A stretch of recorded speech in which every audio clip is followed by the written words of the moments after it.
We've been exploring some mechs. We're looking at medium mechs, reviewing kind of the old favorites, looking at those workhorses of the inner sphere, those mechs that you're going to be adding to your collection. But I also wanted to start pulling in some of the more obscure mechs. As a completionist, exploring multiple miniature options in Battletech. And we see this sometimes where you engage with the Battletech community and everyone has their favorite mechs. You're sitting down to play a game. You've got the mechs, you've got the tech manuals, you've got the mission, you've got the deployment, you're setting things up, and your opponent pulls out a mech and you're like, what's that? I've never even seen that machine before. I've been playing Battletech for years and I never even knew this existed. I thought I had the tech manuals absolutely memorized. And here's this machine. So I wanted to start focusing and just pushing up to the Battletech playlist here some of the more obscure, interesting type machines that appear at a specific point in Battletech. Now, we need a little bit of narrative to framework this mech. We're looking at the Men Shen, and this idea in Battletech where something has to happen in terms of the timeline for technology or a specific reason to bring these machines online. This is what's really interesting about, say, Battletech compared to other sci-fi miniature games where the story is locked. An example that I like to use, Warhammer 40,000. It's a sci-fi based miniature game. Games Workshop has advanced the timeline because they wanted to add some new units and resell Space Marines. But putting that aside, the Warhammer 40,000 timeline, while it has advanced a little bit in the actual gameplay, it's been kind of the same. There's a couple of new factions over the years, but it's been kind of the same.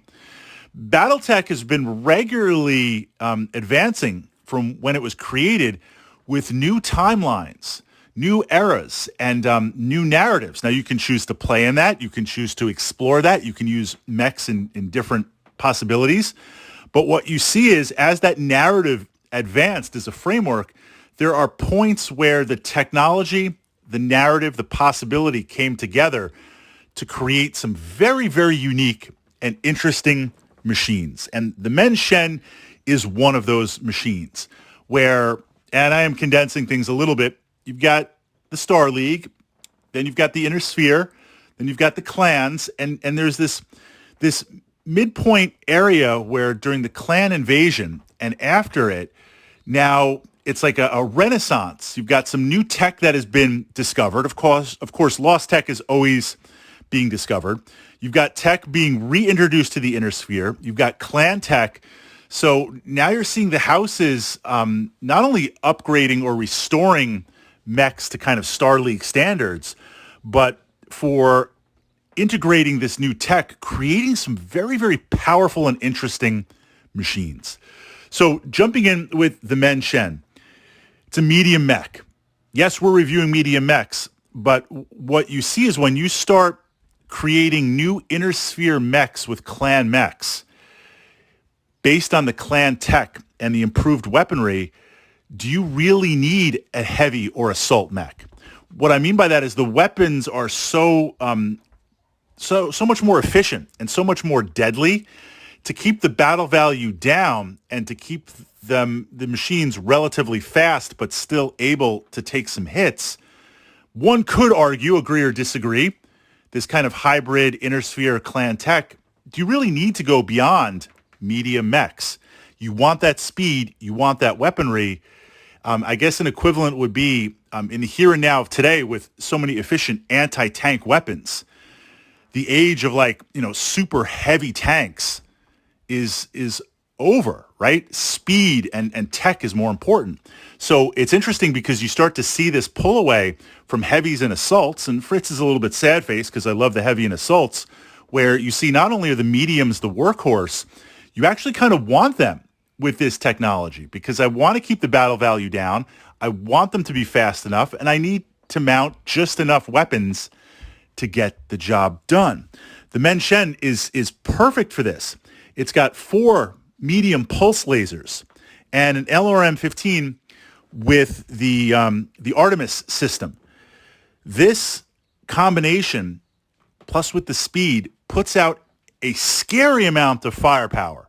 I won't normally say you want to engage a medium versus a heavy or an assault type mech because Even if I leverage all of my weapons against a heavy or an assault, I can't do enough damage fast enough to have the return fire blast through my armor. Maybe I'll do like a holding action, but I don't want to go up against a medium versus a heavy or an assault, classic inner sphere. This machine, I'll go up against a heavy. Inner sphere heavy. I'll blast it away.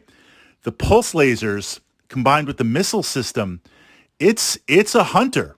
It is a hunter-killer type machine. It's going to just obliterate lights. It's going to bully and overpower mediums. And it can, when done correctly, because you don't quite have the armor of a heavy mech, but it can definitely threaten, engage, and take out heavy machines.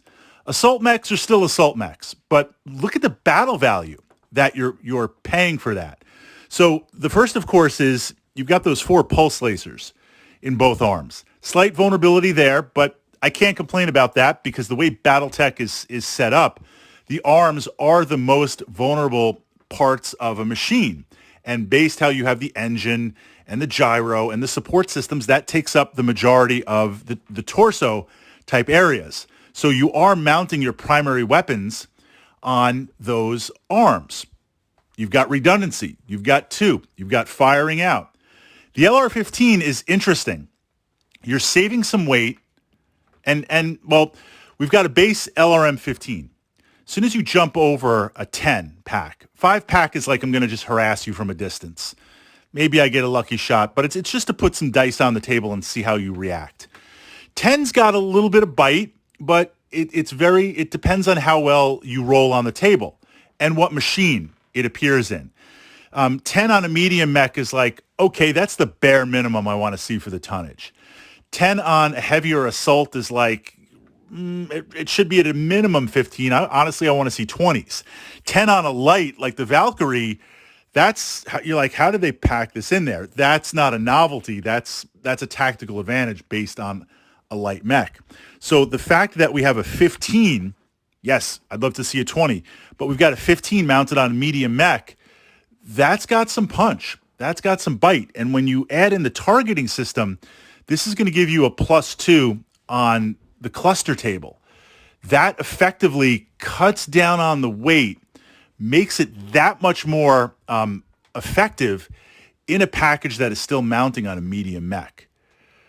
Crunching the numbers, I didn't do it, but I'm kind of wondering. You've got the weight of the 15 plus the system plus the ammo. Does that equal the weight of a 20? Is a 15 with the guidance +2 better than a 20? I haven't crunched the numbers. I guess we're going to have to look at that. But I would rather have the guaranteed +2, right? This goes back to like just Wargaming Tactics 101. If I'm looking to see the spread, it's going to be within that range based on if it's a 5, 10, 15, or 20. But it's random. It's going to be completely random. Hopefully I'm rolling hot. If I add a +2, I can count on that +2 always. That means on that curve, I'm going to roll above average or legendary. So having that on the 15 pack pushes it in tremendously. We could do some indirect fire, but I wouldn't, when I played this machine, I wouldn't play it as an indirect fire machine. If I happen to be going somewhere and there happens to be a target and there happens to be a spotter, sure, I'll take the shot. But this is essentially blast away with those pulse lasers, strip away the armor, open things up for crits, leverage the 15 pack, and a tremendous amount of firepower in a very, very small footprint. Not a machine you see all the time. But again, existing in this one moment, it could only exist in the narrative in terms of clan invasion, restoration around that time period, taking new battle mech design, specifically creating a battle mech for that role on the table. You want to surprise your opponent with an unknown machine. You want to surprise your opponent with a good hunter-killer aggressive machine. This is one of them, in my opinion. A lot of fun to play.